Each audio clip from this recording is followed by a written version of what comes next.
Blanchard. C'étaient des admirateurs et des admiratrices dont je fais partie. C'est la raison pour laquelle j'ai accepté de présider cette réunion qui rend hommage à un des grands créateurs québécois contemporains. Parti de rien, de la presque misère et de l'absurdité, il est allé très loin. Il est allé au sommet d'une carrière artistique de grande envergure qui mérite notre estime et nous allons maintenant l'accueillir.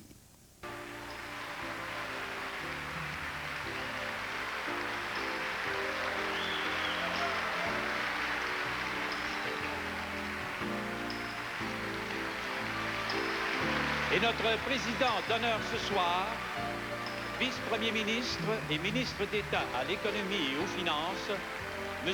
Bernard Landry.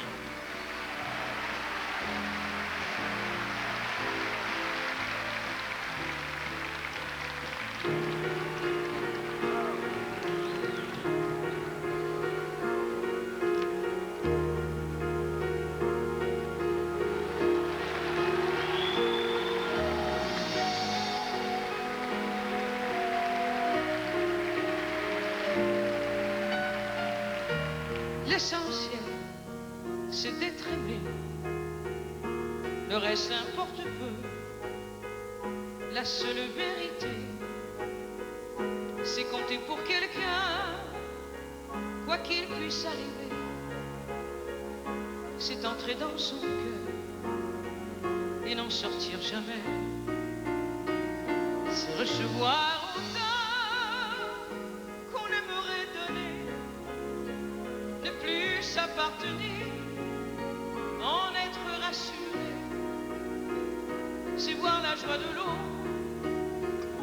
fondre de bonheur, mériter sa confiance et devenir meilleur. L'essentiel, c'est d'être aimé, contrairement à ce qu'on peut raconter. Ce n'est pas la fortune ou la célébrité qui ne sont que du vent et ne font que passer. Je crois que l'important est fait de petits riens, être attendu le soir et courir en chemin. Un des plus beaux cadeaux qui nous ait fait la vie, c'est quand notre prénom a l'air d'un mot gentil. L'essentiel, jour après jour, c'est le rire aux éclats d'un enfant qui accourt et qui nous saute au cœur en guise de bonjour. Que demander de plus quand ses bras nous entourent? Que le reste importe peu. La seule vérité, c'est compter pour quelqu'un, quoi qu'il puisse arriver. Être un jour exilé en pays étranger et avoir dans son cœur quelqu'un qui paraît, c'est un pleurer à l'autre, un sentiment si fort qu'il pourrait nous survivre au-delà de la mort. C'est d'être aimé encore et toujours. Mon amour.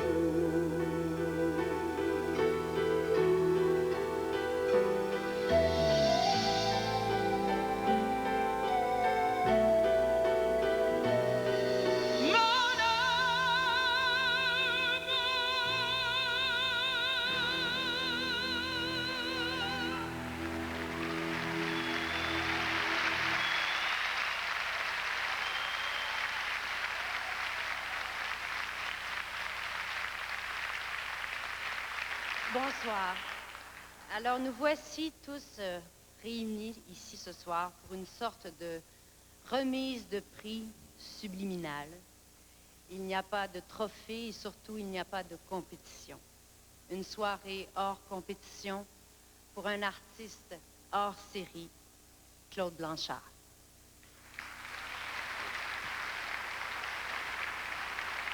Ça, grosso modo, ça veut dire que ce soir, les fleurs sont pour Claude Blanchard, les compliments sont pour Claude Blanchard, les courbettes sont pour Claude Blanchard, les belles filles sont pour Claude Blanchard, puis les boys sont pour Claude Blanchard, vous comprenez?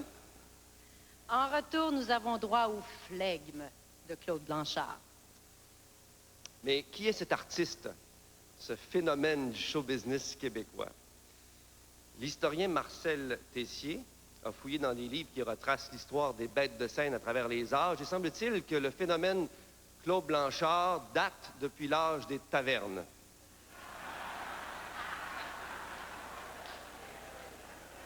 Alors voici donc, avec la complicité de M. Tessier, l'histoire assez phénoménale d'un danseur à claquettes prédestiné.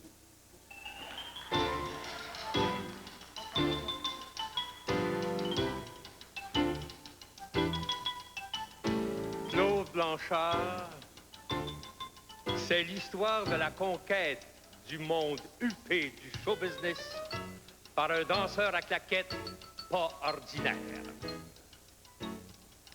Mais depuis longtemps, Claude est entré dans notre histoire. C'est le peuple, Claude, qui fait les héros. Meilleure interprétation masculine dans un rôle de soutien au Gala des prix Gémeaux dans Omerta. 1990, meilleur acteur, prix du public au Gala des prix Gémeaux pour Blue, la Magnifique.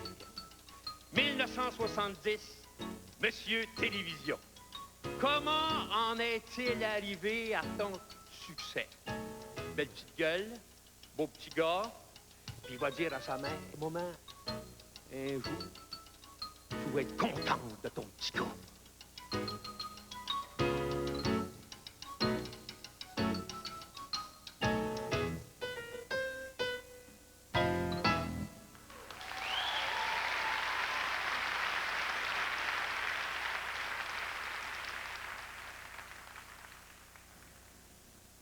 Mesdames et messieurs, je vous remercie royalement maintenant de faire partie de vous. Merci beaucoup.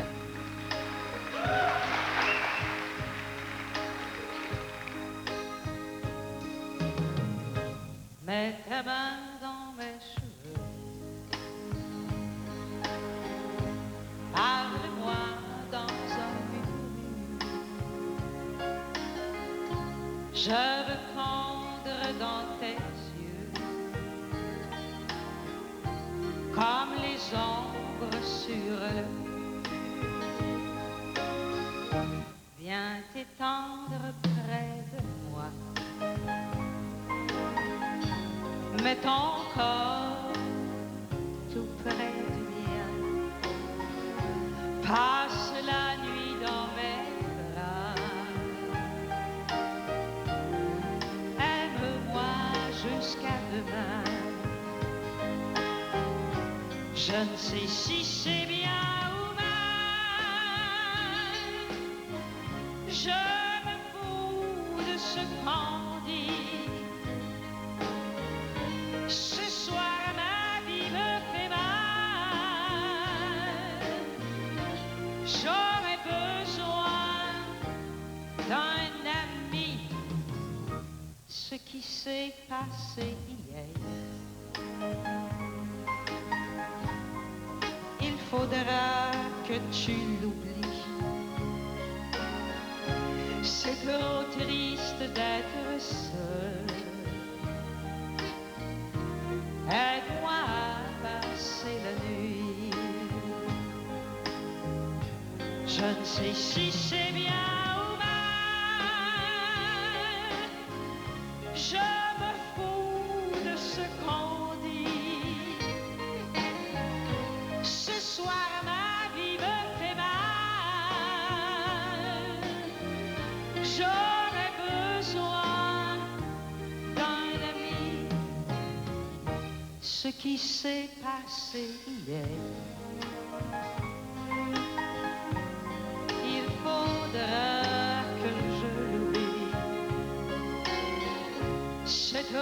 triste d'être seul. Aide-moi à passer la nuit. Non, je ne veux pas être seul. Aide-moi à passer la nuit.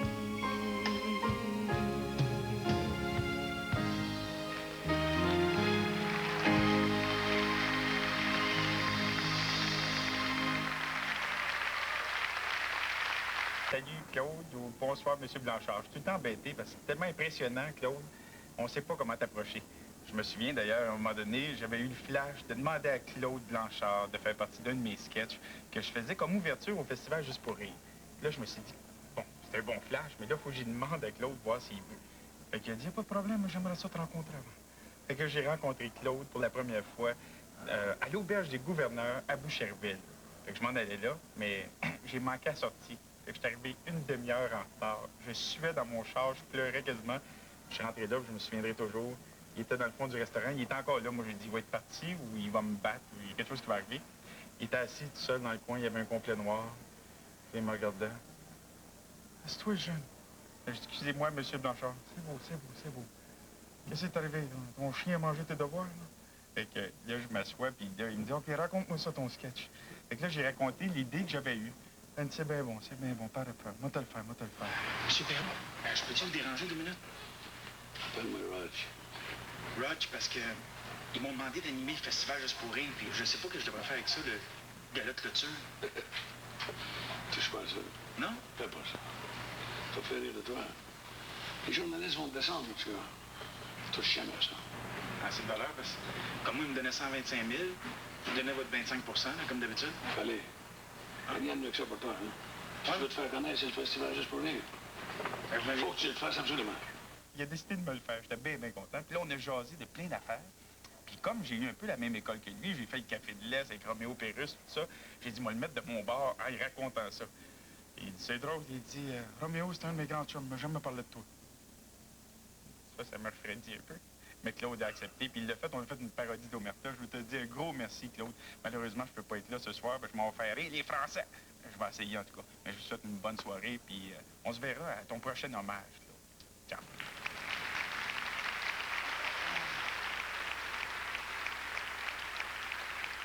Mon cher Claude, Monsieur le vice-premier ministre, Madame la ministre de la Culture, mon cher Claude, c'est vraiment un plaisir d'être ici ce soir pour fêter avec toi.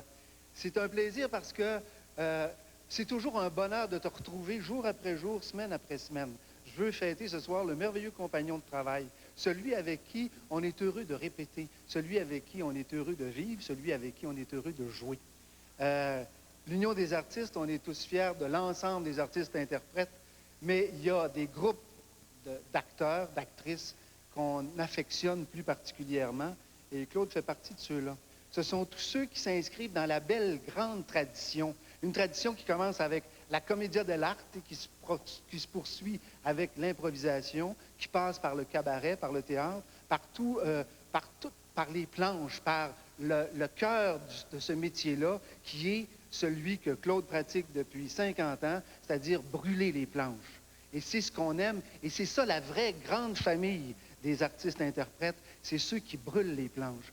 Et je te souhaite, et je nous souhaite à tous d'arriver après 50 ans de carrière avec autant de vitalité, autant de créativité et autant d'humanité que tu répands autour de toi comme un doux bonheur. Alors, voilà.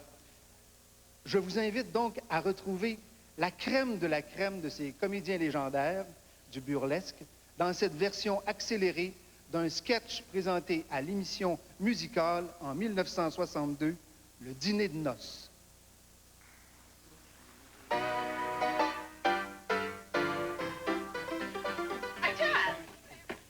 Oui, madame. Je vous ai trouvé 2 cuisiniers.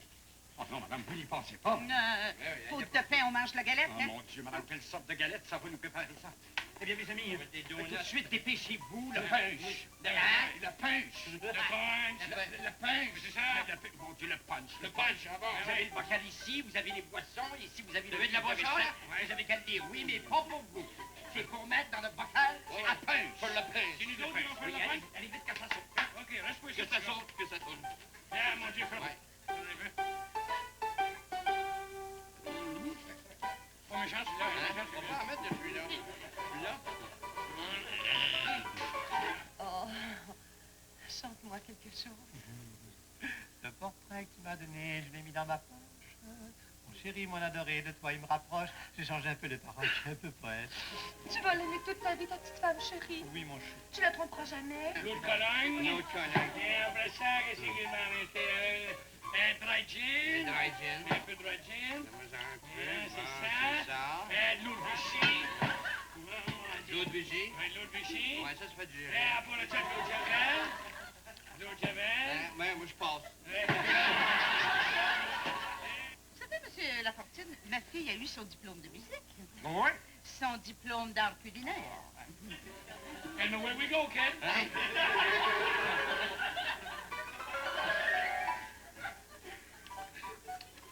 Ouais, ah oui, d'accord, ouais. Attends, moi, il donner du piquant.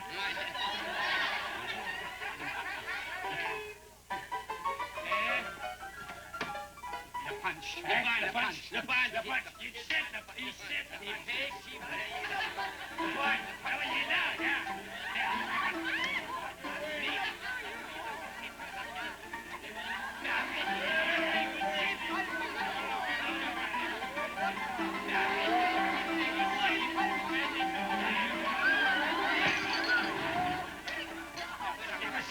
Le punch est trop fort, monsieur.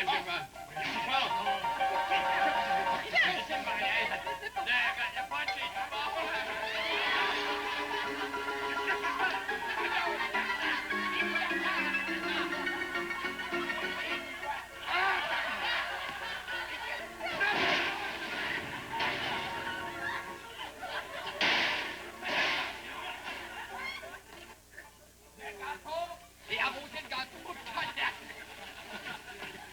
Les cognac à trois pigeons pour la flambée. Il faut la flambée. Faut flamber le gâteau. Y'a pas de cognac? Y'a pas de cognac? Ah ouais, ça va flamber. Ah ouais, ça va être mieux. Va flamber, moi aussi.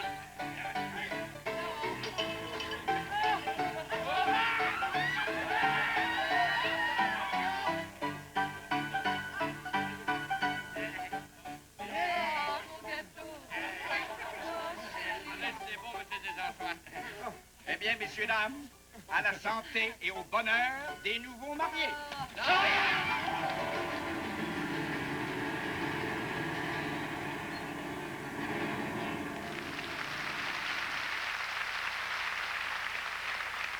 Eh bien, mon cher Claude, cette fois, je suis ici en tant qu'ami. Et paraît-il que les amis, il faut toujours que ça dise des vraies affaires. Alors, je dois t'avouer que jusqu'à maintenant, j'ai trouvé que nos intervenants étaient légèrement têteux. Moi, j'ai eu le plaisir de connaître Claude il y a de nombreuses années, au moment où il est devenu le roi de Télémétropole, de par son émission. Et à cette époque, situé dans l'est de la métropole, j'avais le plaisir de diriger avec mon chum Claude Boulard une discothèque qui était la deuxième à Montréal, qui s'appelait le Prof Maboule. Évidemment, vous admettrez que de Télémétropole à Repentigny, lieu de résidence de Claude, c'est long. Alors, il arrêtait pour nous dire, les petits gars, ça va bien, votre affaire? Bravo, c'est un succès. Et il prenait, comme par hasard, un ou deux Bacardi. J'étais un peu têteux, là, hein? Mais je dois vous avouer que jamais il était dérangé. Et quand on parle de Claude, on peut souvent parler de sa grandeur d'âme. Mais c'est le seul gars dont j'ai vu la voiture voler dans le stationnement du Prof Maboule, voler à 2 heures du matin. Retrouvé dans le même stationnement le lendemain soir avec un mot d'excuse. Excusez-nous, M. Blanchard, on ne savait pas. M'a vous dire que tu te poses des questions sur son influence quelque part. Mon cher Claude, tout ça pour dire que de l'influence dans le show business, tu en as eu, mais tu en as eu partout ailleurs. Vous savez, quand on a une discothèque, on est jeune, qu'on dirige une discothèque, on a beaucoup de plaisir, mais quand c'est une discothèque à succès, il y a toutes sortes de monde. Il y a un public hétéroclite autour de tout ça. Et Claude qui venait le soir, combien de fois, je vous le jure, je l'ai vu, mettre la main dans sa poche, faire signe à une petite fille, et dire « Hey, viens ici. Il y a un taxi qui t'attend dehors, va-t'en chez vous, il est à cette heure. » C'est là qu'on retrouve le grand cœur de Claude Blanchard, et c'est pourquoi il est assis là ce soir. Merci, Claude. Cet hommage de ce soir, on ne peut pas le faire sans penser à un vieux routier qui l'a accompagné durant de nombreuses années. C'est un saint homme pour avoir passé 35 ans en sa compagnie. Il est sans doute canonisé là-haut avec les vieux routiers qui sont maintenant au ciel. Je veux parler de son souffre-douleur, son straightman, Léo Rivet. Et, grâce à la magie des retours en arrière, mon cher Claude, on se transporte à cette soirée des prix Gémeaux en 1990, mesdames, messieurs, Claude Blanchard. Eh bien, en premier lieu, je voudrais remercier l'Académie, merci. Je voudrais remercier aussi Robert Ménard et Pierre Mignot qui ont bien voulu me faire confiance pour jouer ce rôle. Et je sais que ce soir, s'il était là, il aimerait bien ça. Me voir prendre ça dans mes mains, ce trophée. Un gars qui d'ailleurs a été pendant des années le souffre-douleur du père Guimond, ensuite du fils, et 36 ans avec moi, Léo Rivet. J'aimerais bien ça qu'il soit là pour le voir. Merci beaucoup.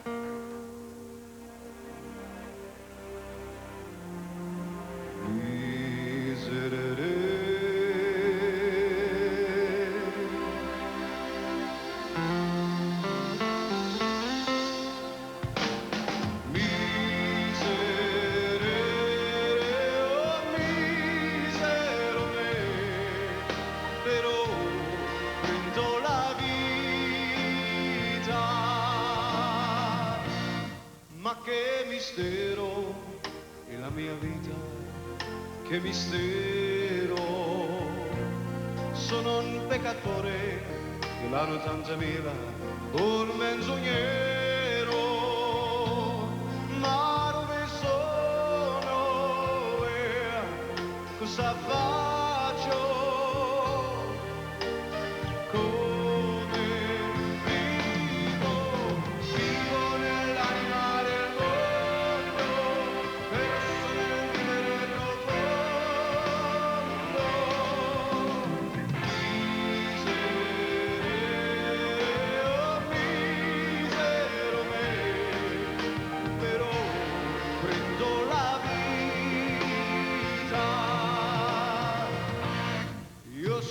santo che ti ha tradito quando eri solo e vivo altrove e osservo il mondo dal cielo e vedo il mare, le foreste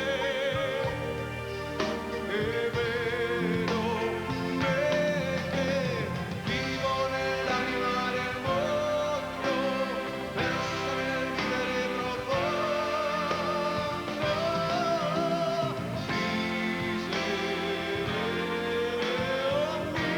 Misero me, però prendo la vita. Se c'è una notte buia abbastanza per nascondermi, se c'è una luce, una speranza, sole magnifico che splendi dentro me.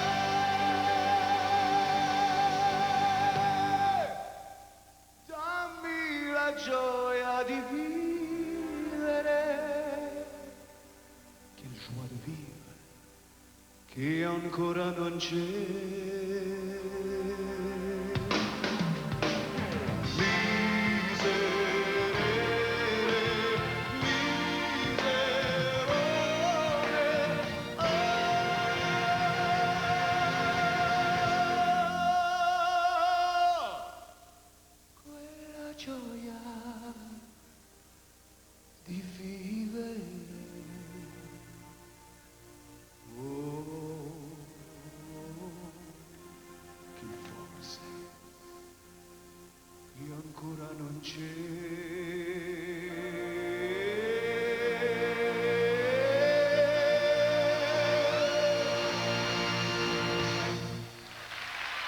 plaisir d'être parmi vous ce soir pour cette fête, cet hommage qui vous est rendu.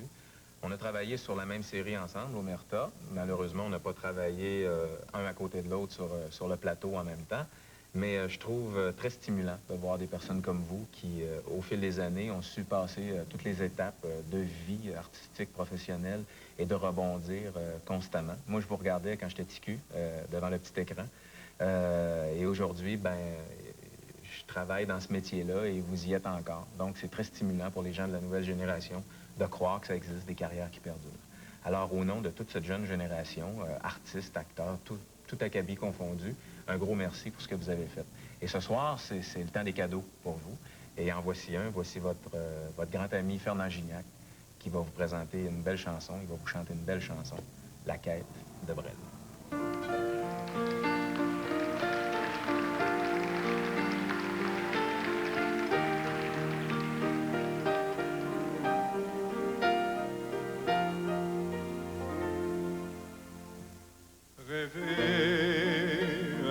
Impossible rêve, porter le chagrin des départs, brûler une possible fièvre, partir où personne ne part, aimer jusqu'à la déchirure, aimer même trop, même mal,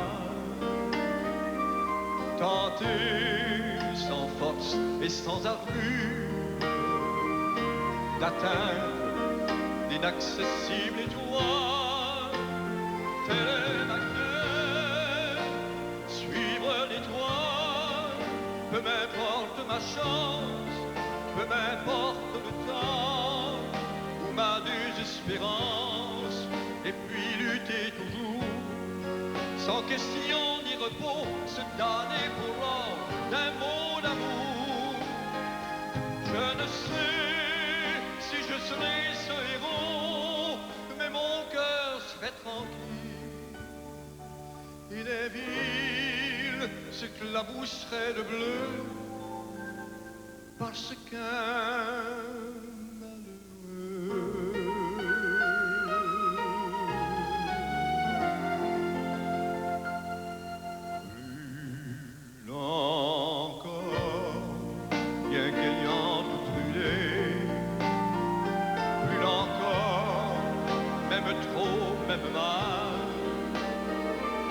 atteindre à s'en écarteler, pour atteindre l'inaccessible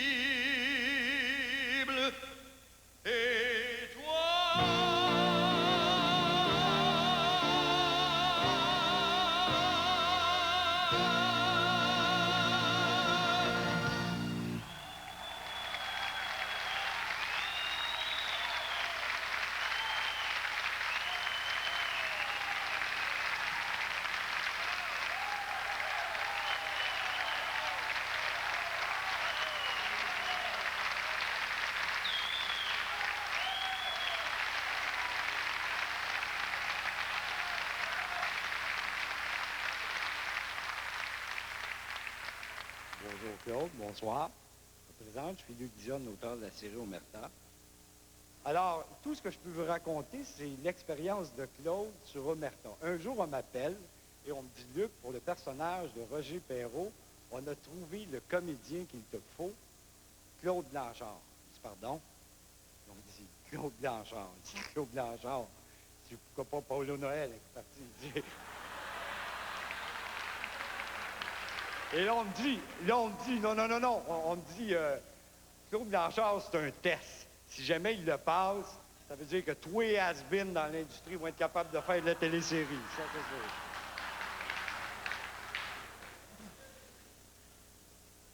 Écoutez ça, première rencontre, on s'assoit. Moi, évidemment, ne connaissant rien du passé de Claude, je lui dis, voilà, M. Blanchard, je suis l'auteur de cette série. Vous jouez le rôle d'un Shylock. Vous savez, un Shylock, c'est quelqu'un qui prête de l'argent à des taux assez élevé. Et là, je fais mon petit boniment, et là, il me regarde et dit, coudonc, toi, t'es-tu venu au monde à Laval?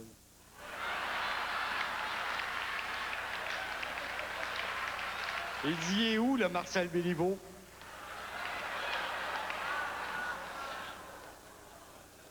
Là, il prend mon texte, il dit, bah, passe-moi ça ici, là. Puis là, il regarde. Il dit, dans telle scène, là, si tu changes de 5 par mois pour 10 par mois, là, ça va marcher. Sinon, je reste chez nous, j'ai une réputation dans le milieu.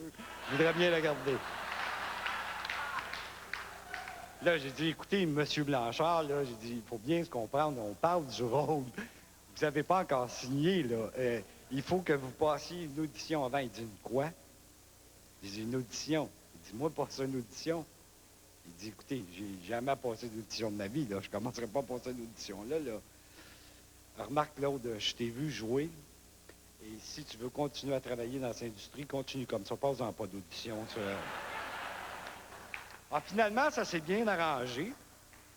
J'ai suivi Claude dans le corridor. On connaît la suite. Là, il est allé négocier son contrat. Ça veut dire non, il n'a pas négocié son contrat. On ne négocie pas avec Claude Blanchard. Il a signé ce contrat, c'est tout. Après ça, il y avait l'examen médical. Hein? Tu te souviens, Claude? L'examen médical, qui n'a jamais passé d'ailleurs. C'est-à-dire, oui, il a passé. J'en ai une copie ici. C'est signé par le médecin Claudio da Lucia Sampri di Stefano della Bonfiglio.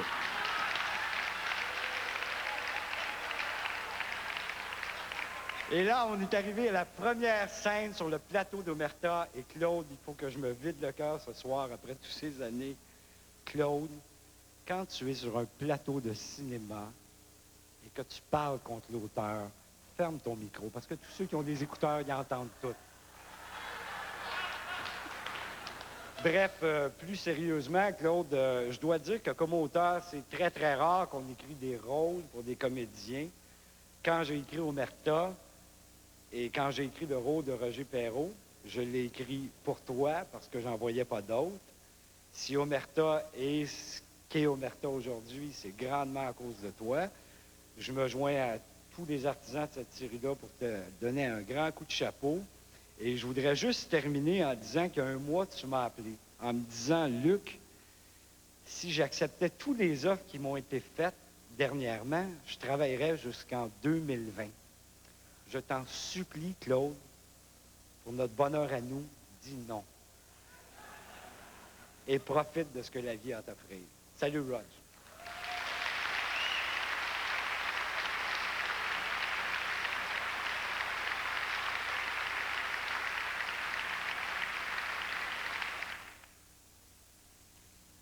Être ou ne pas être, voilà la question. Être ou ne pas être, voilà la question. Non, ça marche pas. Être ou ne pas être, voilà la question. Ah ouais, quand je ne sais pas.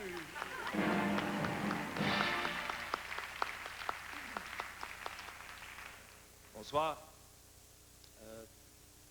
Tous les comédiens risquent un jour ou l'autre d'être identifiés à un personnage, pour le meilleur et pour le pire. Des exemples rapides, Michel Noël, Capitaine Bonhomme. Claude Blanchard, lui, s'est fait coller le plus gros personnage qui soit, celui de Claude Blanchard.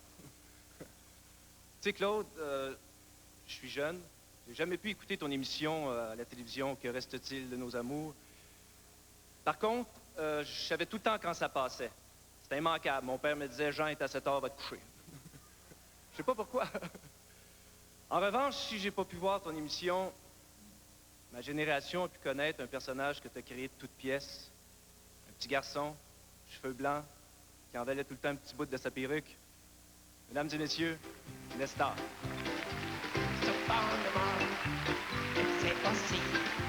Cependant, mais le samedi, cependant, quand la nuit, des compagnies mais ouest, des types sacolos, sous des tout à vitesse, sur ma content de temps, cependant, mais quand la nuit, cependant, mais c'est possible. Cependant, mais le samedi,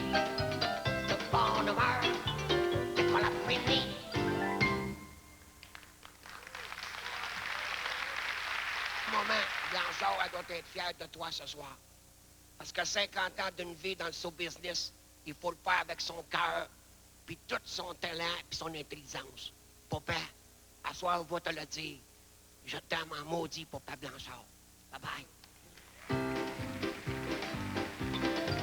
Ce bonheur, Nicolas Penny. Ce bonheur, explique aussi. Ce bonheur, mais l'incendie.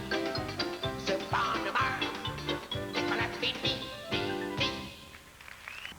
La première fois que j'ai rencontré Claude Blanchard, comprends-tu? Il s'en souvient probablement pas, mais moi, j'oublierai jamais. C'était sur un plateau de tournage. M. Blanchard m'a pris, m'a emmené à l'écart, m'a dit « 2 mots, Gildor. Des terrains. Des terrains. » J'ai eu peur. Il est retourné travailler. Et j'ai réalisé après que M. Blanchard était tellement un vrai gentleman, comme ceux qu'on voit dans les films des années 50, là, qui prenait le temps de se soucier de l'avenir des jeunes acteurs qui travaillaient avec lui, même s'ils ne les connaissaient pas. Quand on est un artiste, c'est difficile à admettre des fois, mais dans le fond, ce qu'on veut, là, c'est que les gens se souviennent de nous. C'est laisser sa marque, c'est être éternel. Soit en écrivant une chanson qui devient un grand classique que tout le monde va chanter, soit en écrivant un roman qui devient un grand best-seller, ou en peignant un tableau qui devient un chef-d'œuvre. M. Blanchard, vous avez réussi ça. Vous en rendez peut-être pas compte, là. Mais pour des années et des années et des années à venir, à chaque fois que quelqu'un va dire « Oh boy! » pense à vous, M. Blanchard. C'est pas rien, ça. Hein? Oh boy! Oh boy! Salut!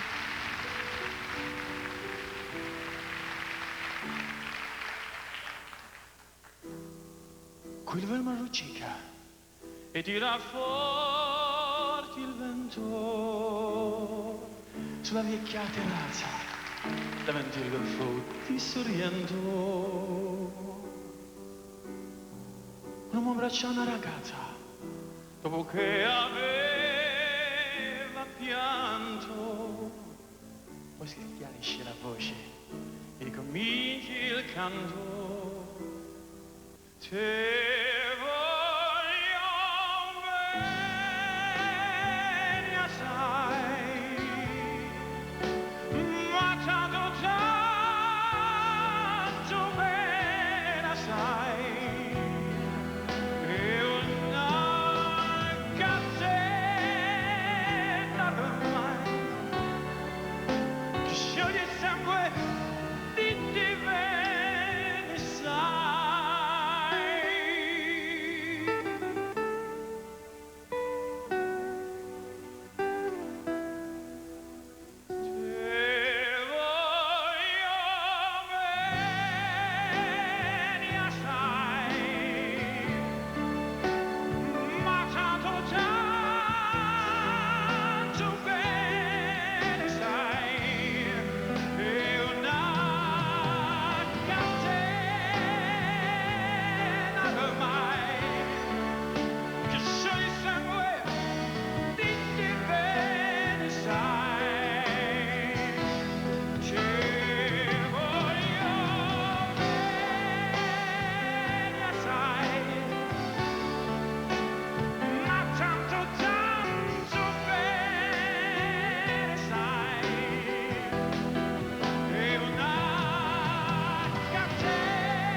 Mon cher Claude, quelle joie d'être ici ce soir, quel plaisir de se rappeler tous ces beaux souvenirs.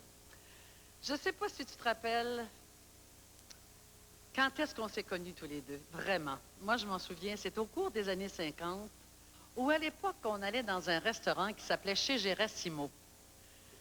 Te souviens-tu de Gerassimo? Oui. C'était situé au coin de Sainte-Catherine et Saint-Denis. Et moi, j'habitais rue Macaille à l'époque, dans un petit soubassement, un petit sous-sol meublé. Et après le spectacle, après mon tour de chant au cabaret, j'étais allée manger un club sandwich chez Gérasimo. Et c'était des cabines. Et moi, je suis assise dans une cabine. Et dans l'autre cabine en face, il y a Claude Blanchard avec Jean Grimaldi. Puis là, je te trouve pas mal cute. Grand, mince, élégant, tiré à 4 épingles, un peu bombe ses bords, tu sais, tout pour plaire à une femme. Et là, tu es en train de te disputer avec Jean Grimaldi, puis tu chicanes. Puis moi, je trouve ça drôle, je trouve tellement drôle, parce que les arguments que tu apportes, Jean Grimaldi voulait que dans la revue que vous jouiez à l'époque, qui était au National ou au Canadien, je pense que M. Grimaldi avait le Canadien, il y avait un tableau final où une chanteuse française, je ne me souviens pas de son nom, mais il voulait qu'elle chante sa chanson assise sur tes genoux. Puis toi, tu ne voulais pas. Parce que tu disais, moi, je te rappelle-tu, moi, j'ai un pantalon blanc, puis le pli, il est fait, puis pas pour défaire mon pli.